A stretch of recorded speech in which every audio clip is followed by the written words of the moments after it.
You want to make a statement before we get into whatever this is going to be? Yeah, I probably should. To all neighbors and people of the village that I live in, I am very sorry for what's about to happen. This is going to be loud. It ain't easy being a Coyotes fan, but it sure isn't easy being a Coyotes fan in the middle of Alberta. To the north of me are the Edmonton Oilers, and to the south of me are the Calgary Flames. And here I am, smack dab in the middle. So join me as I talk about the 23-24 Arizona Coyotes on Season 1 of the Albertan Coyotes Fan. So stay howling and go Yotes!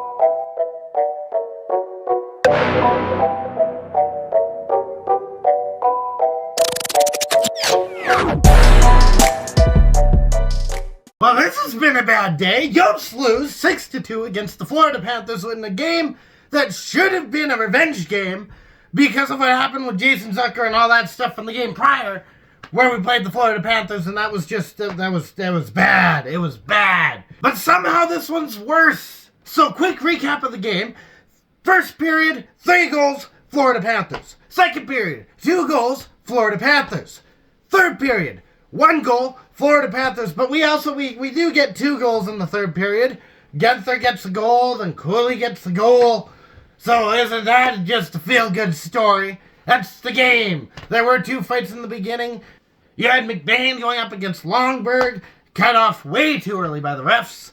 Then you had O'Brien, 7 seconds later, going up against Gadjevich. And that's the game. So I'm going to start off. I'm going to go after the Coyotes just to prove that I'm not just some guy that thinks that it's all the other team's fault. Because what the Coyotes did tonight was they didn't play hockey. I don't know what they did, but they didn't play hockey. They put Vejmelka in net because we're going on a back-to-back. I think it should have been Ingram considering this game has a bit of history to it. But they went with Vejmelka. Vejmelka lets in 3 in the first period. They leave him in for the entirety of the 6 goals. There were goals that shouldn't have happened because Vejmelka should have had them, but he didn't. But it doesn't help when you don't have a team in front of you, considering the fact that we also had 7 power plays, and we only converted on 1 of them. And for all of the power plays that we had, we gave up shorthanded attempt after shorthanded attempt. Of course, the giveaways were also a big factor in this game, but we give up shorthanded attempt after shorthanded attempt. How are we supposed to win this game? How are we supposed to play 5-on-5 or when we're down on the penalty kill, which also happened quite a bit in this game? All in all, this game was basically the Coyotes stopped playing hockey and Florida knew how to play hockey. So then we jump into the broadcast because, of course, I've got beef with the broadcasters and Florida just ticks me off a whole bunch. I've got 2 names for the 2 guys that were in the booth. You got Clueless and you got Boring. Boring, he's not as bad as Clueless was, but his big thing is he talks like a golf announcer and he's very bad for giving excuses and reasons why certain things should have been called a bit differently when it pertains to the Florida Panthers. With Clueless, it's not really that he's clueless, kind of. It's more to the point that he's such a homer for the Florida Panthers that he just doesn't say things in the way that it actually happened. Like, for example, the Zucker hit got brought up again, and they were going after him because Zucker went and creamed Cousins into the boards, and it was dirty. Yes, it was. It was absolutely dirty. He definitely earned those 2 game suspensions, things that happen after you do something like that. However, what they fail to mention, because they're the Florida Panthers broadcasters, is that Cousins went and whacked Valimaki really hard, and he's also got a history of doing stuff like that without ever being really punished for it.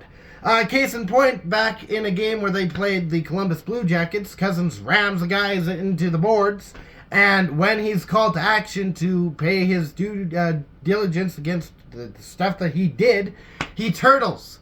And I'm pretty sure that there are turtles in Florida. There are definitely 2 of them, because they got Kachuk on that line. I live in Alberta. I know all about that news. So you got Kachuk, who's a turtle, and now you've got Cousins, who's a turtle. And he also does all this dirty stuff, and he's never punished for it. He didn't get a suspension on the play that happened with Valimaki. Zucker did. because Zucker decided he was going to do what the refs couldn't do and actually police the game.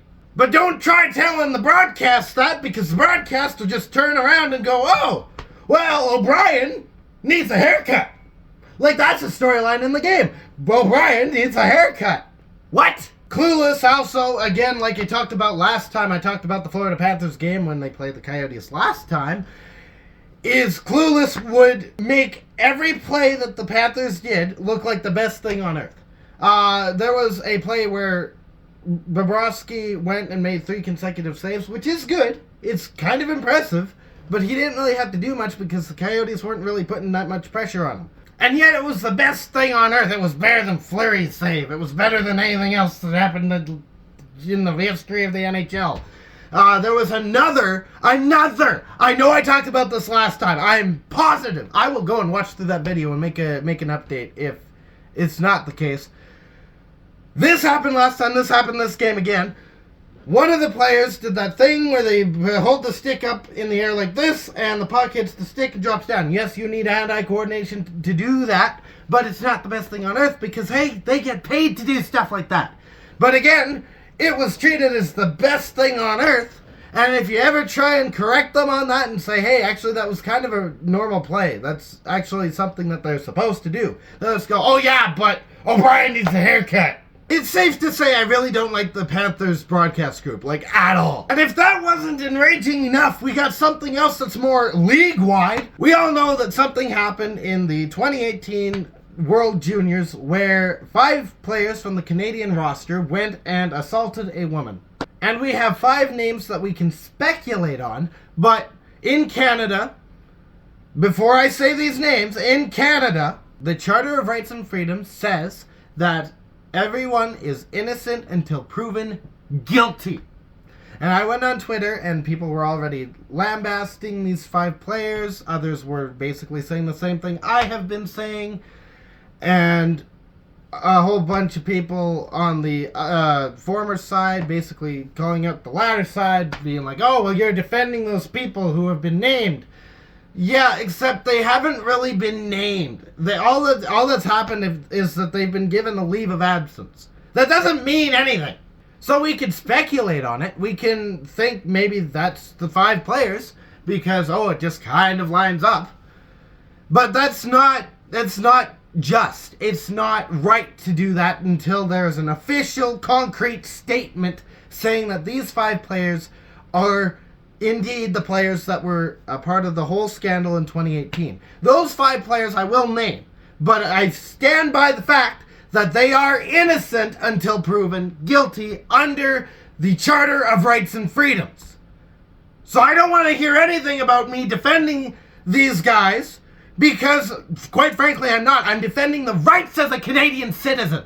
So those names are Dylan Dubé, Carter Hart, Cal Foote, Alex Fermenton, and Michael McLeod.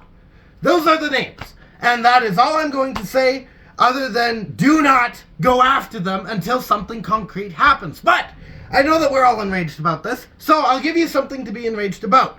It came out that the London, Ontario Police Department said that they had basically invited these 5 players that have not been named because, again, Charter of Rights and Freedoms. I don't think anyone knows what that is anymore, clearly. But the London police have invited these 5 to go and turn themselves in. They can go and check in at the London Police Station Hotel. Half an hour later, the NHL posts this. The NHL appreciates the interest expressed by Smith Entertainment Group to bring NHL hockey to Utah. During conversations over the course of the past few years, we have been impressed by Ryan and Ashley Smith's commitment to their community and their passion and vision for Utah, not only as a hockey market, but as a preeminent sports and entertainment destination. Utah is a promising market, and we look forward to continuing our discussions. Sounds innocent, right? It's just conversation about possible expansion, or if you want to be those kinds of people, which I've heard a lot about, because Coyotes, used to Coyotes, relocation for the Coyotes, which is probably not going to happen.